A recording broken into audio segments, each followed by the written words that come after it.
Мен азыр уят бир нерсе айтам. Алдын ала кечирим сурайм, эгер адепсиздик кылган болсом. Айтпайт болчумун, бул кыргыз тилине байланыштуу болгон үчүн айтып атам. Бизде Шайлообек Дүйшеевдин Агындылар деген китебинен окудум бул нерсени мен. Бизде Алуу Токонбаев деген акын, жазуучу, драматург бар. Ошол учурунда кыргыз тилинен ы деген тамганы алып коелу деген маселени көтөргөн экен. Себебин сурашканда, ы тамгасына биздин орус жолдоштордун тили келбей атат.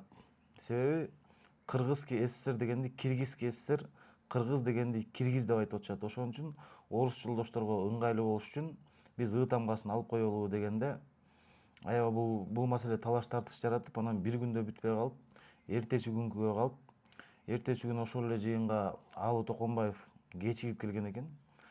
Кечигип келип анан жолдоштордон кечирим сурап, урматтуу жолдоштор, мен кечирим сурайм. Автобуста эл көп болгондугуна байланыштуу аябай тыгын экен.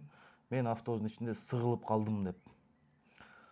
Анан ошол жерден Мидин Албаев деген биздин залкар инсаныбыз бар тарыхта.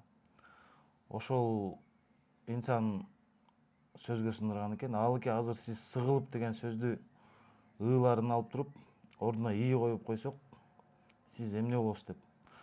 Бул маселе ошол бойдон көтөрүлбөй андан ары.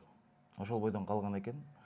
Кыскасын айтканда, биздин ы тамганы бул Мидин Албаев сактап калган экен.